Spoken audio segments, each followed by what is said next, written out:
Hi, I'm South Poem, and this time I would like to talk more about my upbringing in connection with spirituality and how it shaped me and how it gave me a voice that I have today.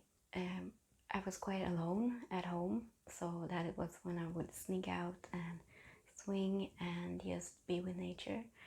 In school, I had a similar thing because I was quiet. I usually didn't talk that much. I only talk still to this day when I have something to say, or else I will keep quiet. And I would observe my fellow classmates and people on the playground, and they would play and they would have fun, and I never felt connected. And eventually I guess they stopped inviting me.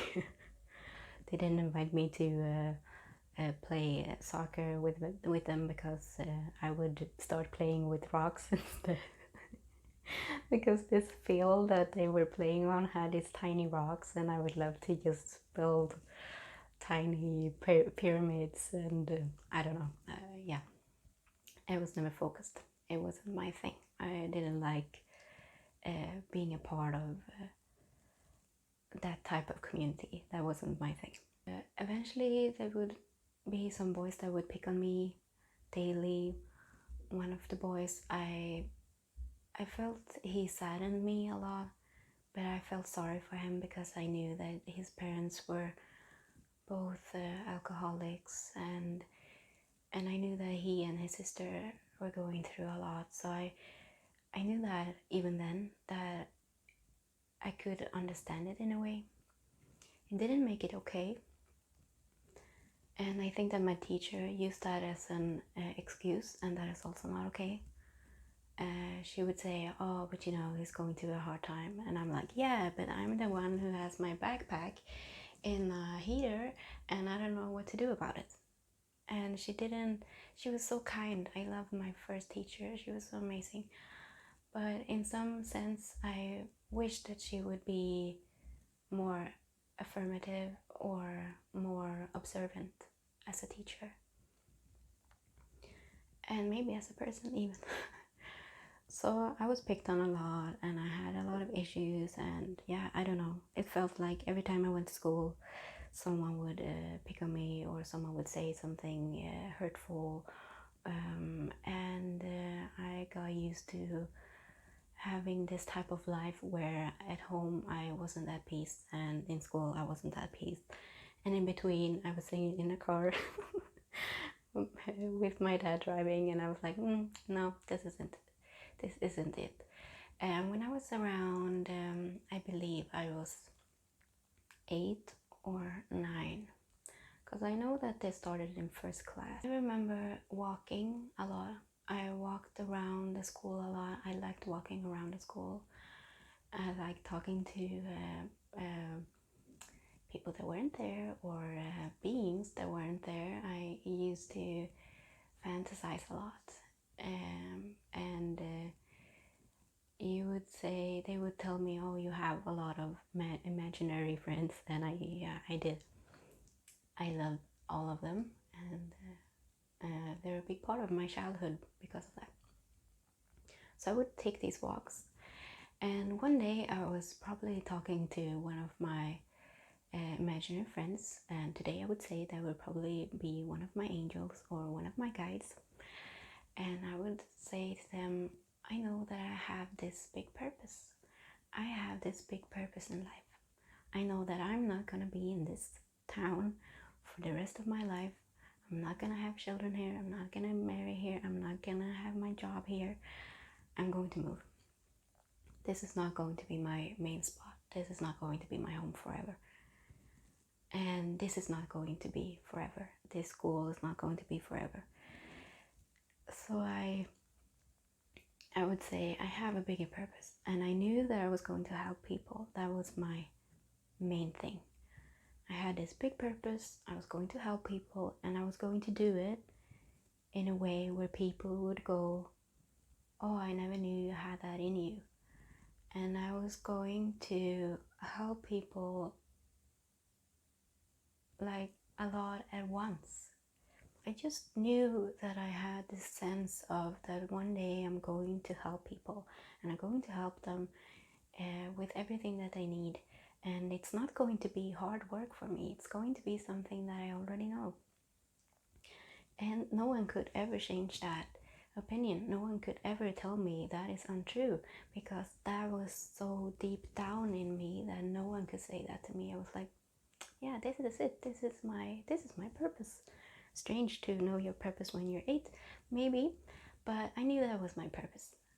And that was the biggest thing. I had this thing that I knew that I was going to do something bigger, then it was easier for me to handle all the bullies and all the people and all the hate and all the comments, and it was easier for me.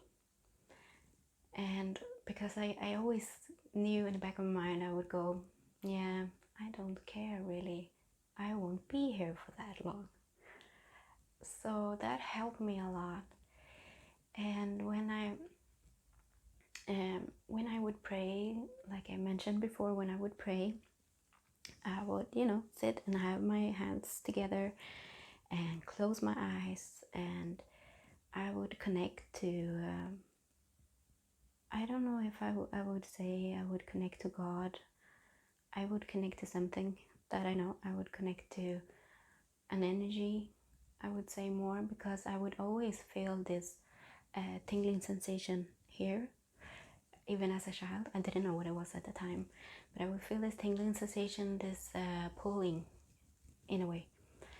And I would pray and I would pray and I would say, oh, I want my parents to be okay, and I want my siblings to be okay, and I want everyone to feel love, basically. I'm pretty sure I was 12 or 13 at the time, and I was living with my mom. Another story for another time. And I was sleeping, and it was dark, because it was nighttime, obviously, maybe. And I was sleeping, and sometimes I will end up in this in-between world where I wasn't awake and I wasn't asleep. And I would usually panic because I would go, oh no, I'm not awake and I'm not asleep. So if I would be asleep, I would be able to end up in another dream. And if I was awake, I would just awaken basically and do something else and go pick up a glass of water. But when I was in the between state, it was like watching my room. Everything looked like when I was awake, but something would happen in that room basically. I know that a lot of people talk about sleep paralysis. That was not the case. Sleep paralysis is different because you are in this in-between state of sleeping and waking up, and you have issues that because usually a fear would come up, and I would have this sensation, I would have this immense fear inside me, and I would be so fearful, and I would be so scared. And when I was around 12, 13, I was sleeping in my room,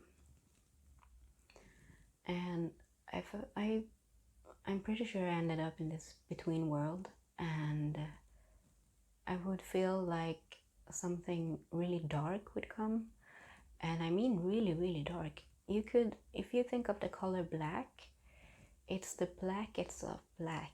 For me, it was like one of those holes, black holes that are they're spacious, but the space never ends. So there was that type of dark. So it would be a figure, it would be a person. I would say it looked like a person, but it wasn't a person because it didn't have nose and a face. It was just round basically, and it was more the silhouette of a person. It would have arms and legs and a body, but no definition and no gender in any kind. And And for me, I always explain it that when you were a kid, did you ever use two magnets and you would put them together and they would just snap together? Or if you would turn them, they would bounce off each other almost. It was like this barrier between them. There was energy that you would just push them. That was the thing for me. So when this I don't know, creature would come, I would feel that, like the opposite side of magnet poles. So I would feel that they would have this energy that would push me and I would push back because we weren't one. And I would also see at the rim of the body these electric, it looked like tiny sparks. Just, it wasn't an aura, trust me, it wasn't an aura. This blackness didn't have an aura. So I felt this. That was the first time that I felt it. And I remember waking up and thinking, this was weird. Okay, and then I didn't think about it more.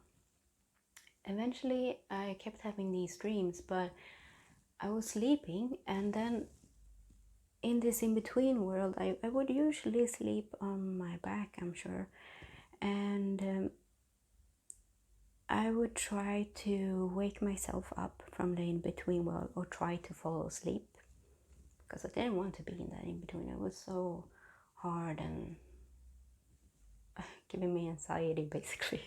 Every time I ended up there, I went, oh no, not here again.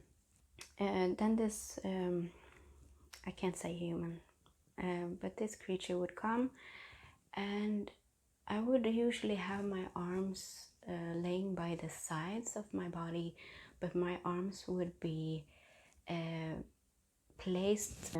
Then the creature would press on my arms and press down on me so that I would feel like I was suffocating, but I wasn't suffocating. It would be a sensation of feeling trapped, and the sensation was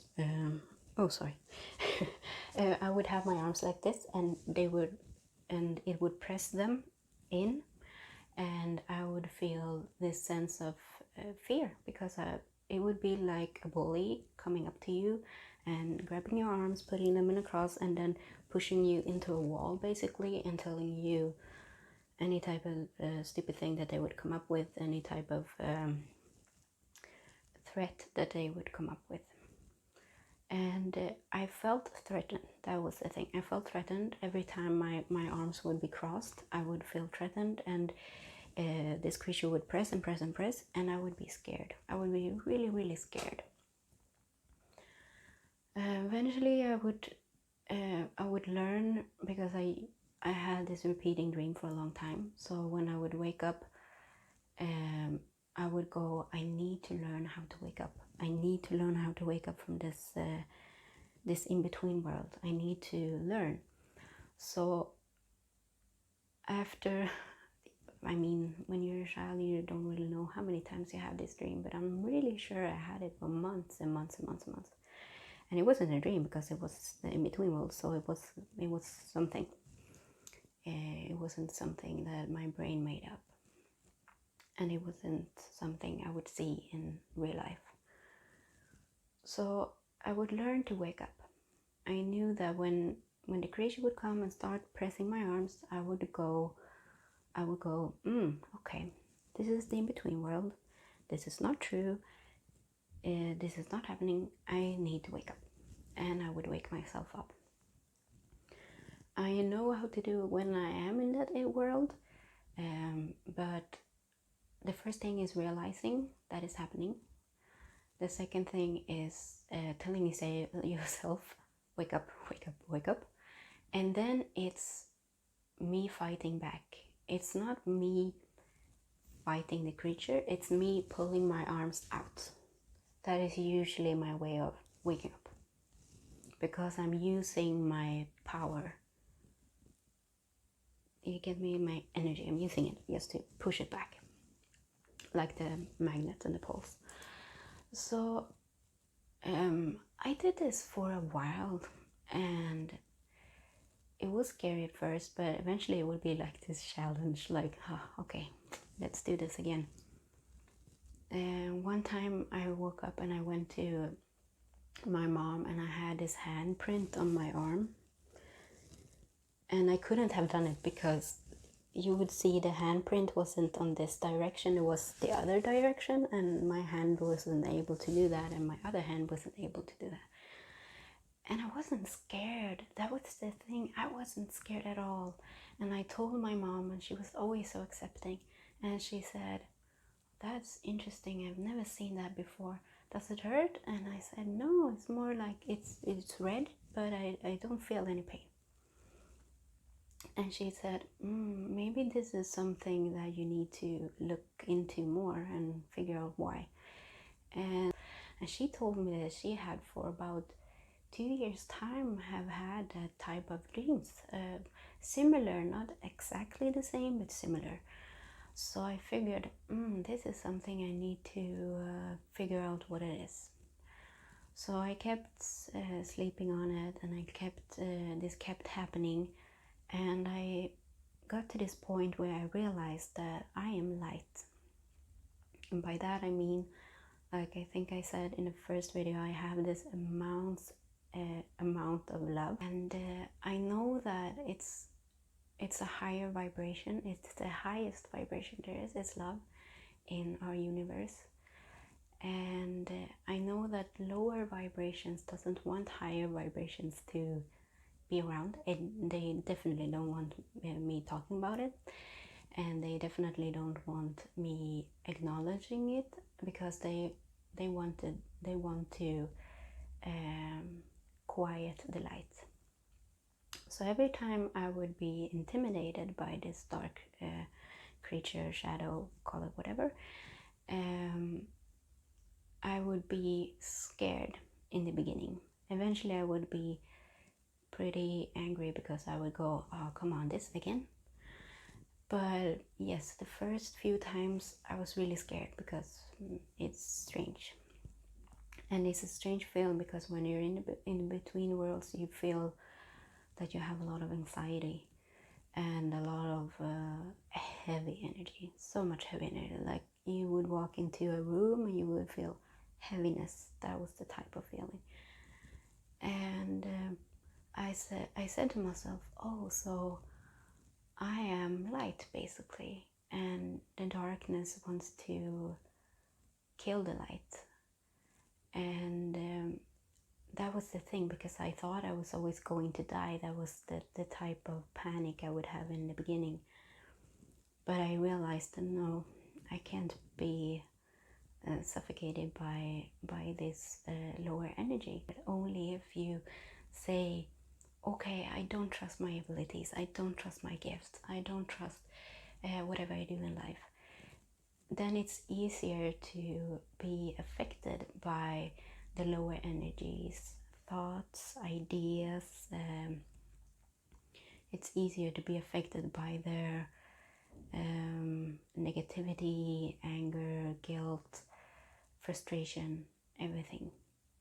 And I think you all know that when you're feeling down and depressed, it's easier to think thoughts that are more depressing and more anxiety filled, and you start to pick on yourself, and you start to hate yourself. And for me, it's these two poles, basically, that it's the light and it's the dark. And I know that religion has talked about this for a long time, and I'm having chills right now, so that's usually one thing that I go, interesting. And all of you have lights inside you all the time. Some of us have more, I'm sure of it. And it's because we trust it. But the lower energies and the darker energies always want to silence us, and always wants us to go away. And I just go that I'm protected by my angels and my guides at all times, and especially when I do these videos.